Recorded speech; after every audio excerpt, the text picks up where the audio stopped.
the football industry was already in a terrible state. And even if people preferred to look away from the embezzlement, the money laundering, the criminal organizations, match fixing, or abuse of minors, this might be the last straw. Gianni Infantino, the all-powerful president of FIFA, wants to privatize the World Cup. Basically, to sell off a few pieces of it to private investors, notably American ones. We've been saying it for years now. The United States has its hands on FIFA and world football, with a level of politicization and influence we have never seen in the history of the sport. And today, Infantino is going even further. According to recent media reports, Infantino is pushing a secret plan to spin off a piece of the World Cup's commercial rights and sell it.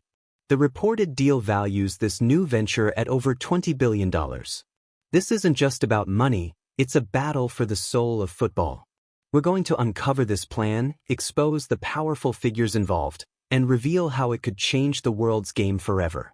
To understand the scale of this, first you have to understand FIFA itself. FIFA, or the Fédération Internationale de Football Association, isn't a company. It's an association under Swiss law, based in Zurich.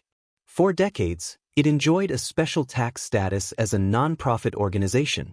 That status was eventually changed by Swiss authorities starting around 2016, but the core of its business model remains unlike any other.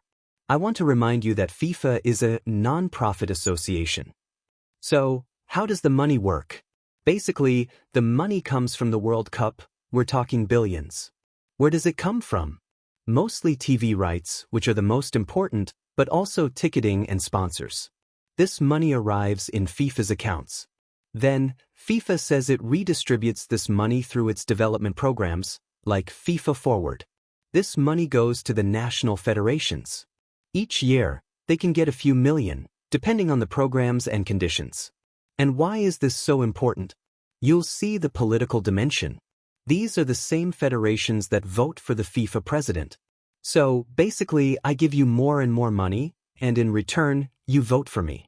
You see how the system works. And Infantino is always talking about the commercial potential of football. The upcoming 2026 World Cup is projected to shatter revenue records. Initial projections for the 2023 to 2026 cycle were around $11 billion, but some now forecast it could be as high as $15 billion. It's in this context of explosive growth that this new, even more audacious plan has emerged. So, what do these gentlemen want to do now? In mid-2026, reports emerged of a plan to spin off the crown jewel of global sport into a new, multi-billion-dollar company and sell a piece of it. Instead of all the money going to FIFA, it would go into this new commercial entity. The proposal, according to these reports, involves creating a new subsidiary, which has been referred to as FIFA Forward Enterprise, or FFE. This new company would bundle the commercial rights to FIFA's most valuable properties, the Men's World Cup, the Women's World Cup, and the newly expanded Club World Cup. The reported valuation for this new company is a staggering $20 billion. The plan is to sell a minority stake, reportedly up to 21%, to private investors.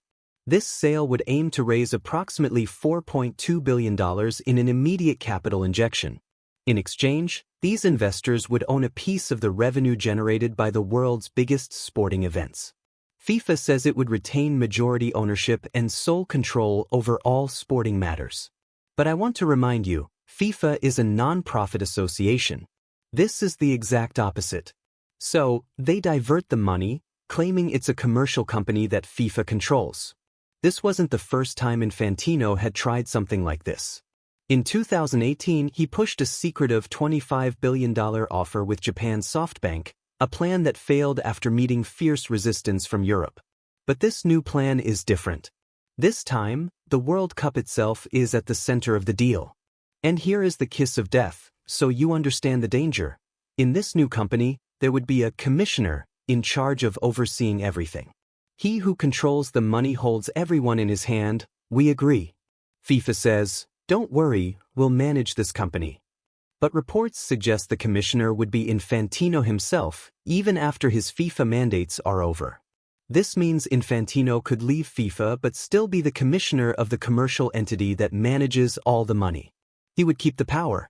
And this commissioner would be paid astronomical sums, with some talking about salaries in the tens of millions. A deal of this magnitude involves some of the biggest names in finance and politics. At the center is FIFA president Gianni Infantino. According to multiple reports, FIFA engaged the powerful U.S. bank J.P. Morgan as a strategic advisor. On the investor side, one name has surfaced repeatedly: Thrive Capital, an investment firm founded by Joshua Kushner. Joshua Kushner is the brother of Jared Kushner, the son-in-law of former U.S. President Donald Trump. The connection has drawn intense scrutiny. The involvement of such high-profile figures signals the seriousness of the proposal. This isn't a hypothetical idea. It's a concrete plan with powerful backers. To get a plan like this approved, Infantino needs the support of FIFA's 211 member associations. Every member, from Brazil and Germany to the smallest island nations, gets one vote. One country, one vote. Infantino understood this very well. According to media reports, Infantino sent a letter to all 211 associations, framing the proposal as a singular and unique funding opportunity. The letter allegedly set an aggressive deadline of September 19 for members to signal their support. The pitch was simple and powerful: money. The proceeds from the private investment would finance a new FIFA Fast Forward program. Under this program, each of the 211 member associations would be eligible to receive up to $20 million in a one-off payment. Furthermore, existing development funding, which was budgeted at around $8 million per association, would be boosted significantly. The letter reportedly laid out a stark choice: accept the deal and unlock a potential $10 billion funding package, or reject it and stick with a previously planned $2.7 billion. For many of the world's smaller football federations, the offer is transformative. Infantino framed it as the democratization of football worldwide. His critics called it something else entirely. The reaction was immediate and fierce.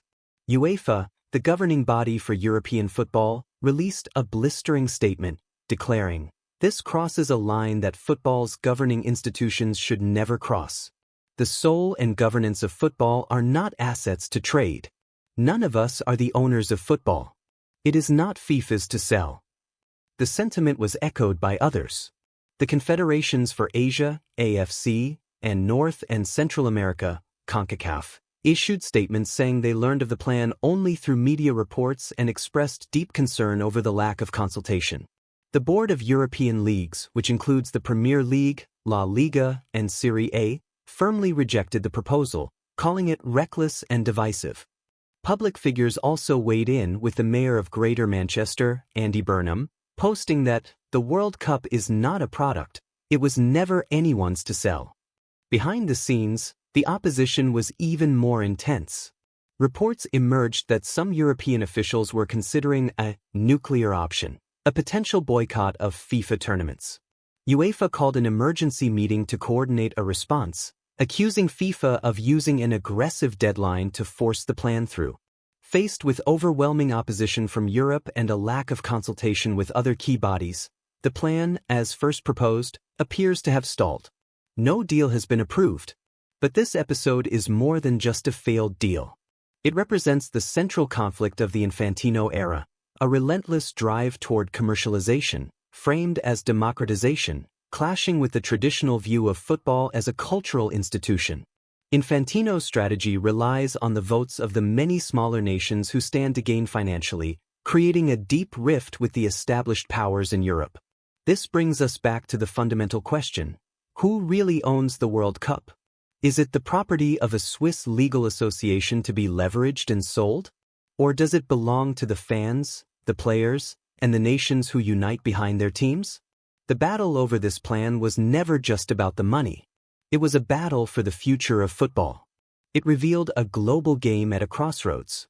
While this specific plan may not have advanced, the ideas behind it are not going away. This was a glimpse into a possible future, one where the financial winners are decided not on the pitch, but in boardrooms. The fight for control of the world's game is far from over.